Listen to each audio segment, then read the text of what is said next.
Superiority theory আমাদের পাশের দেশের ব্রাহ্মণ্যবাদীরা বিশ্বাস করে। এরা বিশ্বাস করে কি, যে আমরা তাদের বিশ্বাস অনুযায়ী আমরা ভগবানের মাথা থেকে তৈরি হয়েছি। এই জন্য কেউ নতুন করে ধর্ম চেঞ্জ করে ব্রাহ্মণ হতে পারবে না। ব্রাহ্মণ জন্মগত হতে হবে, লিগ্যাসি বংশগত হতে হবে। তো ব্রাহ্মণরা কোত্থেকে তৈরি হয়েছে? ভগবানের মাথা থেকে তৈরি হয়েছে।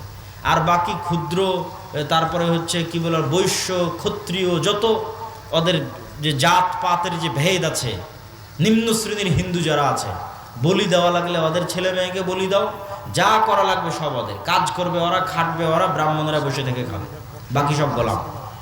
এটাই কিন্তু হিন্দু কালচার। এবং এই কারণেই কিন্তু বাংলাদেশের মুসলমানেরা এত বেশি মুসলমান হয়েছে। কেন? বাংলাদেশের মুসলমানেরা বেশিরভাগ নিম্ন বর্ণের হিন্দু ছিল। যখন বিদেশ থেকে মুসলমানেরা এই দেশে প্রবেশ করেছে, তখন এই দেশের হিন্দুরা দেখেছে এর চাইতে সাম্যতার ধর্ম, এর চাইতে সমতার ধর্ম, এর চাইতে মানবতার ধর্ম, যেখানে রাজা কি, বাদশাহ কি, আমির কি, প্রজা কি, এক সিস্টেমে, এক কাতারে, এক মসজিদে, কেউ বলতে পারবে না যে মসজিদে ওই জায়গাটা আমার, কেউ আগে জায়গার না যাক, এই জায়গাটা আমার, এখানে যেন কেউ না বসে, কোনো ক্ষমতা নেই। রাজা বাদশাহ কারো ক্ষমতা নেই। মসজিদে যে যেভাবে প্রবেশ করেছে, সে যেভাবে জায়গা পেয়েছে, সে সেখানে বসবে, সে সেখানে সালাত আদায় করবে, পায়ের সাথে পা মিলাবে। এই যে ইসলামের মধ্যে কালারকে কেন্দ্র করে, জন্মগতকে কেন্দ্র করে, কোনো কিছুকে কেন্দ্র করে যে কোনো ভেদাভেদ নাই, যে রাসূল সাল্লাল্লাহু আলাইহি সাল্লাম হাদিসে বলেছে, লা ফাজলা লিআরাবিয়্যিন আলা আজামিয়্যিন ওয়ালা লিআজামিয়্যিন আলা আরাবিয়্যিন, যে কোনো আরবের ন্যূনতম প্রাধান্য নাই কোনো অনারবের উপর, কোনো অনারবের ন্যূনতম প্রাধান্য নাই কোনো আরবের উপর, কোনো কালো রঙের মানুষের ন্যূনতম প্রাধান্য নাই সাদা রঙের মানুষের উপর, কোনো সাদা রঙের মানুষের ন্যূনতম প্রাধান্য নাই কোনো কালো বর্ণের মানুষের উপর। এই যে বিশ্বের সবচেয়ে শ্রেষ্ঠ মানুষকে শুধুমাত্র আদম সন্তান হিসেবে ট্রিট করা। যদি জো বাইডেন, তো জো বাইডেনও আদম আলাইহিসসালাতু ওয়াসসালামের সন্তান। ডক্টর ইউনুস, তো ডক্টর ইউনুস আদম আলাইহিসসালাতু ওয়াসসালামের সন্তান। বাই বর্ন, জন্মগতভাবে রক্তের দিক থেকে এরা সমান। গায়ের রঙের কারণে, কোন বংশে জন্মগ্রহণ করেছে, কোন এলাকায়, কোন দেশে জন্মগ্রহণ করেছে, এর কারণে মান সম্মানের কোনো কমতি হবে না। মান সম্মানের কমতি হবে কাজের কারণে, কর্মের কারণে। তো যখন এই অঞ্চলের নিম্নবর্ণের হিন্দুরা দেখলো যে তো এর চেয়ে শ্রেষ্ঠ ধর্ম হয় না, তখন দলে দলে ইসলাম গ্রহণ করেছে। তাহলে ওখানে ইহুদিদের সুপারিয়রিটি থিওরি, এখানে হিন্দুদের সুপারিয়রিটি। ব্রাহ্মণ্যবাদী হিন্দু আর জায়নিস্ট ইহুদি, এরা হচ্ছে সুপারিয়রিটি থিওরিতে বিশ্বাস করে। এরা বাদে, যেমন ব্রাহ্মণ্যবাদী হিন্দুরা মুখে বলুক আর না বলুক, তারা কি মনে করে? তারা মুসলমানদের মনে করে লেচ্ছ, জবন, অস্পৃশ্য। অস্পৃশ্য মানে যাকে টাচ করাও যায় না, এতটা অপবিত্র। শেখ মুজিবুর রহমান তার আত্মজীবনীতে লিখেছে, সে তার এক হিন্দু বন্ধুর বাড়িতে বেড়াতে গেছিল, এই কারণে ওর মা ওর খালারা মিলে ওই বাড়ি 7 বার করে ধুয়েছে, কেননা মুসলমান প্রবেশ করেছে ওই বাড়িতে। অস্পৃশ্য, যাকে স্পর্শ পর্যন্ত করা যায় না। এই সুপারিয়রিটি থিওরির কারণে আজকে তাদের এত অহংকার। এই জন্য মুসলমানদেরকে তারা পশু প্রাণী মনে করে না। আজকে গাজায় যা দেখছেন, এরকম অবস্থা যে বাংলাদেশে হবে না তার কোনো গ্যারেন্টি নেই। বাংলাদেশের ভাগ্য ভালো যে 24 জুলাইয়ের যে আন্দোলন, সেটার কারণে হয়তো বাংলাদেশের ওই ভাগ্য বরণ করা, গাজার ভাগ্য বরণ করা হয়তো আর 10, 15, 20 বছর, 50 বছর হয়তো পিছিয়ে গেছে। তবে মুসলমানদের জন্য সুযোগ আছে, বাংলাদেশের মুসলমানদের জন্য সুযোগ আছে, যে তারা যদি তাদের ঈমান, আমল, আকীদায় অটল এবং অটুট থাকে, তাহলে এটার থেকে বাঁচতে পারবে।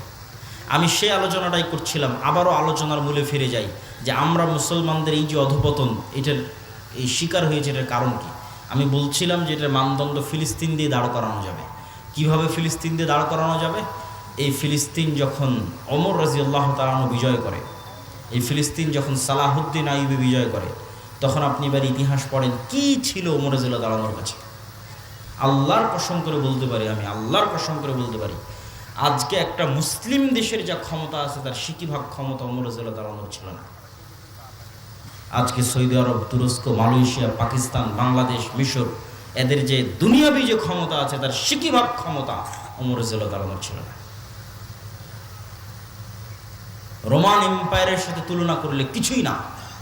তাহলে কি দিয়ে ওমর রাদিয়াল্লাহু তাআলা জেরুজালেম বিজয় করলেন? 12,000 মুজাহিদ জেরুজালেম ঘেরাও করে আছে 1 মাস থেকে, তার মধ্যে 4,000 সাহাবী। আবু উবাইদা ইবনুল জাররাহ চিঠি লিখেছে, আমিরুল মুমিনিন খলিফাতুল মুসলিমিন ওমর ইবনুল খাত্তাবের কাছে যে পাদ্রীরা বলছে আপনি না আসলে চাবি হস্তান্তর হবে না। ওমর রাদিয়াল্লাহু তাআলা মদিনা থেকে রওনা দিলেন জেরুজালেমের উদ্দেশ্যে 1200 কিলোমিটারের পথ। যখন জেরুজালেমে প্রবেশ করতেছেন তখন তিনি উটের রশি ধরে টানতেছেন আর তার গোলাম উটের পিঠে বসে আছে। আবু উবাইদা ইবনুল জাররাহ হন্তদন্ত হয়ে ছুটে এসে বলছে, ইন্নার রোমান লা ইয়ানজুরু ইলাইনা নাজরাতা কিল্লা, আমিরুল মুমিনিন করেছেন কি? আপনার জামা কাপড়ের অবস্থা আর এইভাবে উটের রশি ধরে টানা, এগুলো দেখলে তো পাদ্রীরা হাসাহাসি করে। এবং আল্লামা ইকবালের আরও একটা কবিতা আছে এটাকে, এই বিষয়টাকে তুলে ধরার জন্য। তো হুনার আজমা হাম জিগার আজমায়েঙ্গে, তোর কাছে অস্ত্র আছে, তুই তোর রাইফেল আর বম যত আছে সব পরীক্ষা কর, আর আমরা কিসের পরীক্ষা দিব? আমরা হচ্ছে জীবনের পরীক্ষা দিব। তোর রাইফেলের গুলিতে মরে যাব, তোর বমের আঘাতে শহীদ হয়ে যাব, কতগুলো মারবে মেরে ফেলে। তো হুনার আজমা হাম জিগার আজমায়েঙ্গে, তোর হাতে রাইফেল আছে, আমার কলিজা আছে। এটা আল্লামা ইকবালের কথা। যখনই মানুষ মৃত্যুকে পরোয়া করে না এবং মৃত্যুকে পেছনে ফেলে দিয়ে সামনের দিকে আগায়, তখন বিজয় সুনিশ্চিত। কিন্তু এই যে দুনিয়ার ঐশ্বর্য, দুনিয়ার উন্নয়ন, দেখবেন যে একদিকে গাজায় ক্রন্দন চলছে, আর একদিকে দেখবেন দুবাইয়ের কথা বলেন বা যে কোনো দেশের কথা বলেন, দেখবেন রঙ্গলীলায় মত্ত। তো ওই দুনিয়ার ওই নেশা ছেড়ে দিয়ে কিভাবে জেহাদে অবতীর্ণ হবে? তখনই অবতীর্ণ হতে পারবে যখন দুনিয়ার এই মূল্যটা হারিয়ে যাবে। এই জন্য আল্লাহ শিক্ষা দেন, মানে জেহাদে অবতীর্ণ হওয়ানোর জন্য আল্লাহ শিক্ষা দেন। শাস্তি না পেলে ঠিক হয় না মানুষ। সিরিয়ারা, আজকে সিরিয়ার মানুষজন বিজয় হয়েছে 20 বছর থেকে যুদ্ধ করতেছে। আফগানিস্তানেরা বিজয় হয়েছে 30 বছর থেকে যুদ্ধ করতেছে, মানে মরতে মরতে মরতে মরতে মরতে মরতে তারা মরা শিখেছে। ফিলিস্তিনের মানুষেরও বিজয় হবে, তারাও জানের কুরবানি দিচ্ছে। কিন্তু যারা এই তামাশা দেখছে তাদের উপরও কিন্তু এই শাস্তি আযাব নেমে আসবে, নেমে আসার আগে যতক্ষণ সতর্ক না হবে। তাহলে এখানে আরেকটা বিষয় আমাদের মনে রাখতে হবে যে আমরা এই অবস্থায় দাঁড়িয়ে কেন? এই গোলামির জিঞ্জির আমাদের গলায় কেন? এই গোলামির জিঞ্জির আমাদের গলায় এর আরেকটা গুরুত্বপূর্ণ কারণ আমার দৃষ্টিতে মনে হয়েছে, আমি সব বক্তব্যে বলেছি, আপনারা শুনেছেন কিনা আমি জানি না, আমি বলেছি আজকের যুগের মুসলমানেরা আজকের যুগের বানু ইসরাইল। আজকের যুগের মুসলমান বানু ইসরাইল মানে তাহলে আগে বানু ইসরাইল কারা? পবিত্র কোরআন খোলেন, পবিত্র কোরআনের সূরা বাকারার একটা বড় অংশ জুড়ে আল্লাহ বানু ইসরাইলদের কথা বর্ণনা করেছে। তো বানু ইসরাইলদের কথা আল্লাহ কোরআনে বর্ণনা করেছে, আমি দুই একটা বলি তাহলে বুঝবেন বানু ইসরাইল কারা। এবার ওদের সাথে আমাদের মিলাবেন। বানু ইসরাইলের বর্ণনা আল্লাহ দিচ্ছে যে বানু ইসরাইলেরা চোখের সামনে দেখলো যে ফেরাউন ডুবে গেল। বানু ইসরাইলেরা চোখের সামনে দেখলো যে ফেরাউন ডুবে গেল। চোখের সামনে ফেরাউনকে ডুবতে দেখার পরও বানু ইসরাইলরা মুসা আলাইহিস সালামকে বলছে, লান নুমিনা লাকা হাত্তা নারাল্লাহ জাহরা, মুসা তোমার আল্লাহর উপর ততক্ষণ ঈমান আনবো না যতক্ষণ না তোমার আল্লাহকে নিজে চোখে না দেখবো। বলে নাউজুবিল্লাহ, তুই আর চেয়ে বড় কি দেখবি? তোর চোখের সামনে ফেরাউন ডুবে গেল, সমুদ্রের মধ্যে 12টা রাস্তা তৈরি হলো, এবং যে 12টা রাস্তাতে তোরা পার হয়ে গেলি, সেই 12টা রাস্তা যখন ফেরাউন পার হতে লাগলো তখন সে 12টা রাস্তা পানিতে মিশে ফেরাউন ডুবে গেল। এরপরে কেমনে একটা জাতি বলতে পারে ততক্ষণ তাওরাতে বিশ্বাস করবো না যতক্ষণ আল্লাহকে সচক্ষে না দেখছি? শুধু কি তাই, এই সমুদ্র যখন পার হয়ে গেল তখন এটা মরুভূমি। তুর পাহাড় যদি কোনোদিন দেখতে পান, মিশরে যদি কোনোদিন যান, তুর পাহাড় যদি দেখেন, তাহলে দেখবেন তুর পাহাড় এবং তার আশেপাশের পুরো অঞ্চল মরুভূমি, আর এক পাশের অঞ্চল সমুদ্র। তো যেই সমুদ্র মুসা আলাইহিস সালাম পার হয়েছে, আর এই তুর পাহাড়ের আশেপাশে মুসা আলাইহিস সালাম ঘুরপাক খাচ্ছে সমুদ্র পার হওয়ার পর, ফেরাউনের মৃত্যুর পর। তো মরুভূমিতে তো পানিও বের হবে না, মরুভূমিতে তো কোনো ফসলও হবে না। তাহলে পানি বলতে সমুদ্রের পানি, সমুদ্রের পানি তো লবণ পানি, তো লবণ পানি খাবে কিভাবে?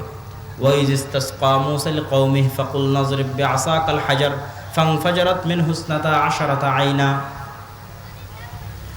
যখন বানু ইসরাইল মুসা আলাইহিস সালামকে বলল মরুভূমিতে পানির ব্যবস্থা নাই, তোমার আল্লাহকে বলো পানির ব্যবস্থা করে দিতে, তখন আমরা মুসাকে বললাম, মুসা তোমার হাতের লাঠি পাথরে আঘাত করো। যখন মুসা আলাইহিস সালাম বিসমিল্লাহ বলে হাতের লাঠি পাথরে আঘাত করলেন, তখন মরুভূমির মধ্যে পানির কোনো উৎস ছাড়াই পাথরের মধ্যে থেকে 12টা ঝর্ণা বের হয়ে গেল। আল্লাহু আকবার। তাই পানির ব্যবস্থা হয়ে গেল। খাবার, তো আল্লাহ বলছে তোমাদের জন্য জান্নাত থেকে মান্নার সালোয়া পাঠাবো খাবার হিসেবে। প্রতিদিন সকালবেলা মান্না সালোয়া আসতে লাগলো। মান্না সালোয়া কি? মান্না সালওয়া হচ্ছে এক উন্নত প্রজাতির পাখি আর পৃথিবীর সর্বোন্নত প্রজাতির মাশরুম। তো এই মান্না সালওয়া নিয়ে যখন আমি একবার গবেষণা করেছিলাম তখন দেখেছিলাম, এখনকার দাম কম বেশি হতে পারে, যে আজকের পৃথিবীর সর্বোন্নত যে মাশরুম, এই সর্বোন্নত মাশরুমের বর্তমান 1 কেজি মাশরুমের দাম বাংলা টাকায় 4 থেকে 5 লক্ষ টাকা। আল্লাহু আকবার। 1 কেজি মাশরুমের দাম 4 থেকে 5 লক্ষ টাকা। সেই খাবার আল্লাহ ফ্রিতে দিত। তাহলে মরুভূমিতে পানি বের হয়ে গেল, মরুভূমিতে জান্নাত থেকে খাবার আসে। তারপরে বনু ইসরাঈল বলছে লান নাসবিরা আলা তুআমিন ওয়াহিদ ফাদউ লানা রাব্বাক। এগুলো সব সূরা বাকারা থেকে আমি পড়তেছি। তোমার আল্লাহকে বলো এই রোজ এক খাবার ভাল লাগে না, আল্লাহকে বলো এই মরুভূমির থেকে ডাল চাল রসুন পেঁয়াজ আদা বের করে দিতে। তখন মুসা আলাইহিস সালাম আল্লাহর সাথে কথা বললেন। আল্লাহ বলছে ঠিক আছে, এই মরুভূমি পার হওয়ার পর সুজলা সুফলা শস্য শ্যামলা একটা এলাকা আছে যেটা তোমার বাপদাদার, মুসা আলাইহিস সালামের বাপদাদার। মুসা আলাইহিস সালামের বাপদাদার কীভাবে? মুসা আলাইহিস সালামের বাপদাদার কীভাবে এটা বোঝার জন্য 1-2 মিনিটে বুঝিয়ে দিচ্ছি। সমুদ্র পার হওয়ার সময় কয়টা রাস্তা তৈরি হয়েছিল? 12টা। ঝর্ণা ফাটার সময় কয়টা ঝর্ণা বের হলো? আল্লাহ কিন্তু কোরআনে বলছে ইসনা আশার, 12টা। এটা হচ্ছে ইউসুফ আলাইহিস সালামের 12 ভাই, ইয়াকুব আলাইহিস সালামের 12 সন্তান। ইউসুফ আলাইহিস সালামের 12 ভাইয়ের পরবর্তী বংশধর হচ্ছে তারা। ইউসুফ আলাইহিস সালামের 400 বা 300 বছর পর মুসা আলাইহিস সালাম আসছে। ওই বংশে ইব্রাহিম আলাইহিস সালামের বংশে, ইসাক আলাইহিস সালামের বংশে, ইয়াকুব আলাইহিস সালামের বংশে, ইউসুফ আলাইহিস সালাম এবং তার ভাইদের বংশে, তারাই বনু ইসরাঈল। তাহলে এরা সবাই হচ্ছে নবীদের সন্তান। কোন নবীর সন্তান? ইব্রাহিমের সন্তান, ইসহাকের সন্তান, ইয়াকুবের সন্তান, ইউসুফ আর তার ভাই। তারা বলতেছে আল্লাহকে মানবো না যতক্ষণ না আল্লাহকে চোখে না দেখব। তো তখন আল্লাহ বলছে ঠিক আছে, এখানে খাবার লাগবে। তো ওই যে তোমাদের বাপদাদার ভূমি জেরুজালেম, বাপদাদার ভূমি কিভাবে? ইব্রাহিম আলাইহিস সালাম এখানে, বক্তব্যের শুরুতে বলেছি, ইরাক থেকে পালিয়ে ইব্রাহিম আলাইহিস সালাম এখানে আসছে। লূত আলাইহিস সালাম এখানে, ইব্রাহিম আলাইহিস সালামের ছেলে ইসহাক এখানে, ইসহাকের ছেলে ইয়াকুব এখানে। ইউসুফ যখন কুয়ায় পড়ে বাজারে বিক্রি হয়ে মিশরে চলে গেল, তখন ইয়াকুব আলাইহিস সালাম 12 ছেলে সব মিশরে গেলেন। তার মধ্যে তো সব জেরুজালেমে। তাহলে আজ 400 বছর পর, ওই যে 400 বছর আগে ইউসুফ আলাইহিস সালাম মিশরে গেছিল, তারপর ভাইয়েরা মিশরে গেছিল, আজ 400 বছর পর বনু ইসরাঈলকে আল্লাহ বলছে, মুসা আলাইহিস সালামকে আল্লাহ বলছে তোমার বাপদাদার ভূমি, যেখানে ইব্রাহিম থাকতো, ইসহাক থাকতো, ইয়াকুব থাকতো, ওটা সুজলা সুফলা শস্য শ্যামলা, যাও যুদ্ধ করে বিজয় করো। তখন নবীর সন্তানেরা বলতেছে যাদের কাছে জান্নাত থেকে খাবার আসে, যাদের কাছে ঝর্ণা ফেটে পানি বের হয়, যাদের কারণে আল্লাহ ফেরাউনকে ডুবিয়ে দিয়েছে, 12টা রাস্তা তৈরি করে দিয়েছে, তারা বলছে ইযহাব আনতা ওয়া রাব্বুকা ফাকাতিলা, তুমি আর তোমার আল্লাহ গিয়ে যুদ্ধ করো। নাউযুবিল্লাহ মিন যালিক। তাহলে এরা হচ্ছে বনু ইসরাঈল। তো এদের সাথে মুসলমানদের তুলনা কি? এরা নবীর সন্তান হওয়ার পর কতটা ধোঁকাবাজ, কতটা শঠতাপূর্ণ, কতটা মুনাফিক, কতটা মিথ্যুক, কথা দিয়ে কথা রাখে না, কৌশল করে, কূটকৌশল করে, চালাকি করে, ধোঁকা দেয়। এক পর্যায়ে মুসা আলাইহিস সালাম বিরক্ত হয়ে গেছে। ফাফরুক বাইনানা, আল্লাহ আমি আর আমার কওমের দায়িত্ব পালন করতে পারবো না। মুসা আলাইহিস সালাম রিজাইন পত্র দিয়ে দিয়েছে, পদত্যাগ পত্র জমা দিয়ে দিয়েছে, ক্লান্ত হয়ে গেছে। তো ওরা যেমন, ওই বনু ইসরাঈলেরা যেমন মিথ্যুক, ধোঁকাবাজ, শঠতা, মুনাফিক হয়ে গেছিল, আজকের যুগের মুসলমানেরা তাই হয়ে গেছে। এটা আপনি আপনার আশেপাশে যে কোনো জায়গায় তাকালে দেখতে পাবেন যে হুবহু বনু ইসরাঈলের চরিত্র মুসলমানদের মধ্যে চলে এসেছে। আর এই কারণেই আল্লাহ বনু ইসরাঈলের এত লম্বা ঘটনা কোরআনে বলে রেখেছে, কেন আল্লাহও জানে একদিন উম্মতে মুহাম্মাদি বনু ইসরাঈল হবে। তো এটা পড়ে যেন শিখে, এদের ঘটনাগুলো পড়ে যেন শিখে, এটা আল্লাহও জানে যে উম্মতে মুহাম্মাদি বনু ইসরাঈল হয়ে যাবে। এই জন্য রাসূলুল্লাহ সাল্লাল্লাহু আলাইহি ওয়াসাল্লাম বলেছেন আয়াতুল মুনাফিক সালাসা, মুনাফিকের আলামত 3টা। কথা বললে মিথ্যা বলে, গালি দেয়, ওয়াদা ভঙ্গ করে, মিথ্যা বলে, এগুলো হচ্ছে মুনাফিকের আলামত। এবার আপনি আপনার আশেপাশে দেখেন, নামাজ ঠিক আছে, দাড়ি ঠিক আছে, টুপি ঠিক আছে, হজ ঠিক আছে, ওমরা ঠিক আছে, সব ঠিক আছে। এমনকি ফিলিস্তিনের গাজায় যদি যান, মিশরে যদি যান, দেখবেন যে সব কিছু ঠিক আছে, কিন্তু একটা জায়গায় ধরা খেয়ে যাবে। দেখবেন যে নিজের মুসলমান ভাইয়ের রক্তের উপর বিক্রি করে দালালি চলতেছে। একটা টাকা আপনি মিশর থেকে গাজায় পাঠাবেন, শুধু সিন্ডিকেট আর দালালের কারণে এই টাকাটা গাজার মধ্যে যেতে যেতে যেতে যেতে যেই পরিমাণে দাম বাড়ে, মিশরে যদি 500 পাউন্ডে একটা খাসি কিনতে পাওয়া যায়, তাহলে গাজার মধ্যে ঢুকতে ঢুকতে ঢুকতে ঢুকতে শুধু সিন্ডিকেট দালাল, সিন্ডিকেট দালাল, সিন্ডিকেট দালাল, ঢুকতে ঢুকতে এই টাকায় ওই খাসি আর 5,000 পাউন্ডও খুঁজে পাওয়া যাবে না। অথচ এই সমস্ত সিন্ডিকেট এবং দালালেরা মুসলমান, এরা এই দালালি আর সিন্ডিকেটের ব্যবসা করতেছে। আর মরা যে ভাই এখন মরবে, খাবার পায় না, ওই ভাই যে মৃত্যুর মুখ, তার মুখে খাবার দিতে হবে, তার টাকার সাথে ব্যবসা করতেছে। এ হলো মুসলমান ইসরায়েল, মিথ্যুক, ধোঁকাবাজ, সততাপূর্ণ, দুর্নীতিবাজ। এই জন্য এগুলো জালসা সম্মেলনের গত 16 বছর কত এমপি, মন্ত্রী, মিনিস্টার, চেয়ারম্যান, মেম্বার, এগুলোর অতিথি বিশেষ অতিথি, এসি, ডিসি, ওসিল্যান্ড, এসপি ছিল, যে বলা যায় 80-90% বেশি এগুলো জালসা, মাদ্রাসা, মসজিদ, এগুলোর কমিটির সভাপতি, সেক্রেটারি, আর অন্তত 50% বেশি উমরাকারী হাজি, আর অন্তত 10% আছে তাহাজ্জুদের সালাত আদায়কারী। কিন্তু নিজ নিজ দায়িত্বের জায়গায় সবগুলো মিথ্যুক, চোর আর বাটপার। এই হলো বানু ইসরাইল, মানে দেখাচ্ছে একটা, আসলে হচ্ছে আর একটা। বানু ইসরাইল এগুলো হচ্ছে গোলামের স্বভাব। তবে এই যে গোলামের স্বভাব আমরা চলে এসেছি, আপনাদের মনে কি এটা প্রশ্ন হয় না যে ইব্রাহিম আলাইহিস সালামের সন্তানেরা কেমন এরকম হয়ে গেল? প্রশ্ন হয় না? হয় না? এই প্রশ্নের উত্তর নিতে হয়। তো এই প্রশ্নের উত্তর দেওয়ার আগে, তার আগে 2 মিনিট একটা জরুরি একটা আবেদন আছে, যে আপনাদের মধ্যে এই প্রতিষ্ঠানের সহযোগিতার জন্য হয়তো চাদর নিয়ে যাবে, আপনারা অবশ্যই প্রতিষ্ঠানের সহযোগিতা করবেন। কেননা সহযোগিতার বিষয়ে একটা জিনিস আপনাদের মনে রাখতে হবে, যে আপনি মনে করেছেন না দিব না, ওকে দিব না টাকা, না, আপনি প্রতিষ্ঠানকে বঞ্চিত করলেন না, আপনি নিজে একটা ভালো কাজ থেকে বঞ্চিত হয়ে গেলেন। আপনি চিন্তা করছেন একরকম, বিষয়টা ঘটছে আর একরকম। এখানে আর 2টা উদাহরণ দিই। ফেতরা দিয়েছেন না সবাই? ফেতরা দিয়েছেন? মাশাআল্লাহ। হাদিসে রাসূল সাল্লাল্লাহু আলাইহি ওয়াসাল্লাম বলছে কি, ফেতরা হচ্ছে সিয়ামের মধ্যে যদি কোনো ভুল ত্রুটি হয় তার কাফারা। কেউ যদি দিনের বেলা সিয়াম অবস্থায় তার স্ত্রীর কাছে যায়, তা আল্লাহ নবী বলছে কাফারা একটানা 60 দিন রোজা, না হয় 60 দিন মিসকিন খাওয়া, না হয় গোলাম আজাদ করো। তার মানে দুনিয়াতেই ইবাদতের মধ্যে ত্রুটি হলে ধন সম্পদ দিয়ে, টাকা পয়সা দিয়ে, জরিমানা দিয়ে বাঁচা যাচ্ছে। কথা মনে আমি বুঝাতে পারি? দুনিয়াতেই যখন ইবাদতের মধ্যে গুনাহ হয়ে যাচ্ছে, তখন আল্লাহ সিস্টেম তৈরি করে দিয়েছে, দুনিয়াতেই তুমি তোমার ইবাদতের ভুলের কাফারা দিয়ে দিতে পারবা, টাকা দিয়ে, ধন সম্পদ দিয়ে। এই সিস্টেম কিয়ামতের মাঠেও চলবে। কিন্তু কিয়ামতের মাঠে তখন তো আর টাকা বানানোও যাবে না, আর টাকা থাকবেও না। তাহলে এখন যারা আগে থেকে সেভিং অ্যাকাউন্টে জমা করে রাখবে টাকা পয়সা, ধন দৌলত আল্লাহর কাছে, আল্লাহকে কর্জ দিয়ে রাখবে, আল্লাহ ওগুলোকে আবাদ করবে, বাড়াবে। আল্লাহ বলছে তুমি যেমন একটা ধানের গাছ পুতলা, সেখান থেকে যেমন 100 ধানের শীষ বের হবে, আমার কাছে টাকা দাও, আমি ওটাকে বাড়াতেই থাকবো, বাড়াতেই থাকবো, বাড়াতেই থাকবো। তারপরে কিয়ামতের মাঠে তুমি যেদিন উপস্থিত হও, উপস্থিত হয়ে দেখবা কার নামে গীবত করেছো, কাকে অপবাদ দিয়েছো, কোথায় ঠিক মতো নামাজ পড়নি, কোথায় রোজা ছুটে গেছে, কত রকমের এলোমেলো হয়ে গেছে। তখন তোমার এই টাকা দিয়ে আস্তে আস্তে কাফারা হবে, তুমি বেঁচে জান্নাতে চলে যাবা। এই জন্য আব্দুর রাজ্জাক বিন ইউসুফ বলেছে যে দান হচ্ছে শক্তিশালী, পাওয়ারফুল ইবাদত, অন্য সবগুলোকে কাভার দিতে পারে। আর কোনো ইবাদত আর একটাকে কাভার দিতে পারে না। হজে যান, দেখবেন যে একটা ইবাদত ছুটে গেছে, কথার কথা আপনি একটা ভুল করে ফেলেছেন, তখন আপনাকে মুআল্লিম বলবে দম দিতে হবে। দম কি? একটা খাসি জবাই করতে হবে। তো খাসি জবাই করতে কি লাগবে? টাকা লাগবে। তো টাকা দিয়ে খাসি জবাই করে হজের একটা ভুল শুধরে গেছে। সম্মানিত উপস্থিতি, তা আপনাদের মধ্যে যারা চাদর হাতে যাবে, আমাদের বক্তব্য অব্যাহত থাকবে এবং খুবই গুরুত্বপূর্ণ আলোচনা, না শুনে অধৈর্য হয়ে আপনারা যাবেন না, তার মধ্যে সহযোগিতাও করতে থাকবেন। তো আমরা প্রশ্ন কি করেছিলাম, ইব্রাহিম আলাইহিস সালাতু ওয়াস সালামের সন্তানেরা এইভাবে মুনাফিক, নিমক হারামে পরিণত হলো, এর কারণ জানার দরকার আছে না নাই? আছে।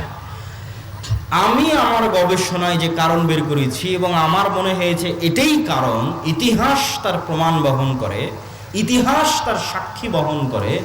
সেই কারণটা হচ্ছে যে ইউসুফ আলাইহিসসালাতু ওয়াস সালামের মৃত্যুর পর, ইউসুফ আলাইহিস সালাম মারা গেল। ইউসুফ আলাইহিস সালাম যতদিন বেঁচে ছিল, ভাইয়েরাও মন্ত্রী, মিনিস্টার, চেয়ারম্যান, মেম্বার, বড় বড় পদে ছিল।